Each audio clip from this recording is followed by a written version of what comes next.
I'm Anil Kumar, and here is an interesting exercise for our students. You need to relate area with perimeter of a rectangle.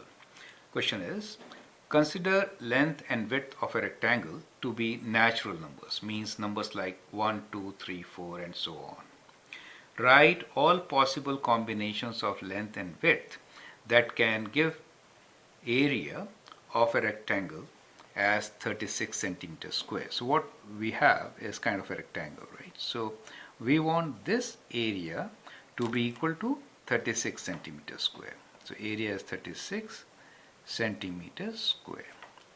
Explain which combination of length and width has minimum perimeter. Discuss an application of the above finding. So many rectangles could have area of 36 centimeters. Find all possible combinations. That is your question, right? For example, 9 times 4 is 36. We could have length as 9 and 4 as the width, right? So likewise, you can have so many combinations. Now for each combination, I would like you to also calculate the perimeter. Once you calculate the perimeter, you will understand which combination gives you minimum perimeter, okay? And then you have to discuss an application for your findings, okay? So that is the question. You can pause the video, answer, and then look into my suggestion.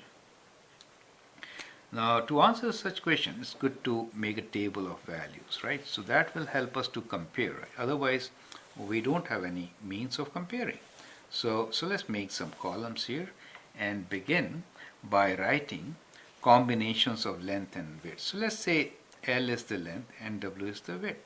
So we'll write length times width, right? So that will give us, and we need area of 36. So when you multiply two numbers, we need to get 36, right? So that should be equal to 36 for us.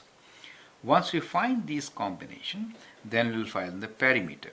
So if length is L, width is W, perimeter will be 2 times length plus width, correct? So we'll find different perimeters and we'll know which combination gives us minimum perimeter. So that is the exercise. So how do you get 36? So we are looking for actually factors of 36. Now the best way to get all the factors of 36 is, you understand, it is the rainbow, right? So we know 1 times 36 is 36, correct? So that is the kind of thing. 1 times 36 is 36, correct? 2 times 18 is 36, right? How about 3 times? So we get 3 times 12 as 36, right? How about 4? So 4 times 9 is 36, good. And we also have a number 6, right? 6 times 6 is also 36. Let me add it here. 6 times 6 is 36, correct? So we have all these combinations, as you can see. So we know we could have length as 1, 2, 3, 4, 6, 9, 12, 18, 36. But since these are similar combinations, we'll consider half of them, okay?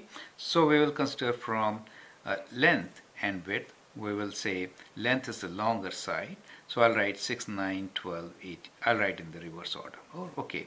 Let me write in 1 to 36. How does it matter? Okay. Okay. So we'll write, anyway, we should write length longer. So let me write length longer. So I'll write 36 times 1 as my first combination. And then we'll see what is the perimeter, right? So for the first one, I'll write 36 times 1. To find perimeter, I'll say 2 times 36 plus 1, calculate and find out, right? So it is 37 and twice 37. 2 times 37. 7 times 2 is 14 and we get 74. Next combination is 18 times 2, right? So we'll say 18 times 2. We are getting 36 when you multiply, but the perimeter becomes 18 plus 2, right? So 18 plus 2 is 20. When you multiply by 2, you get 40. You can use calculator, right?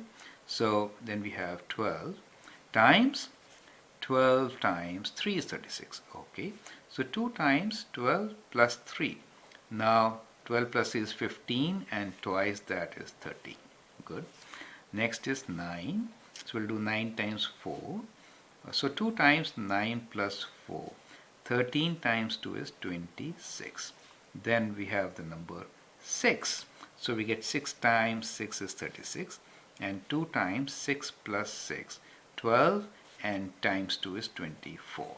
Correct? So you can see that if we have rectangles of difference, if I say 36, 1, then the first combination is kind of a rectangle which is kind of flat like this. Do you see that? The next one, 18, 2, is kind of like this. Do you see that? So it is kind of like this. 12, 3, so we have kind of 12 and then 3. Okay, so kind of like this. Do you see that? Oh, fine. 9 and 4, so it is like this, correct? And then we have 6 and 6. So 6 and 6 is kind of a square. Do you see that? So 6 and 6, both the sides are equal. So this rectangle is a square. So what do you get from all this? So normally, the perimeter decreases as the rectangle becomes closer and closer to square, right? So that is what we learn. So explain which combination of length and width has minimum perimeter. So we got the combination which is 6 times 6, and this is closer to a square, right? So that combination is the one which gives us bare minimum perimeter. Now the question is, discuss an application of the above finding. So now can you tell me an application of this finding?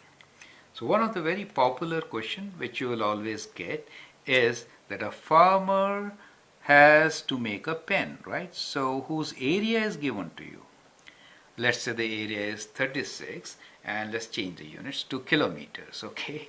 And a big pen, right? So where he does want to put some animals. Now for maximum area and minimum cost of fencing, so you put the fence all around, correct? So you put the fence all around. So smaller the perimeter, less cost for the fence. Bigger the area, more animals can enjoy it, correct? So it's a very good application. In natural selection, we always follow this principle, correct? So whenever you want to make something, you want maximum area and wrapping paper should be minimum cost on it, correct? Or the material which goes to make it will be minimum. And that is why you find so many things in the shape of a square, right? So do you see the reason?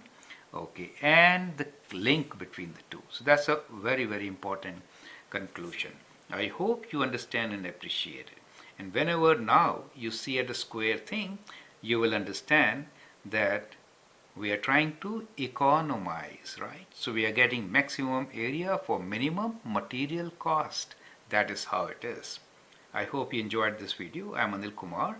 You can subscribe and learn a lot. Thank you and all the best.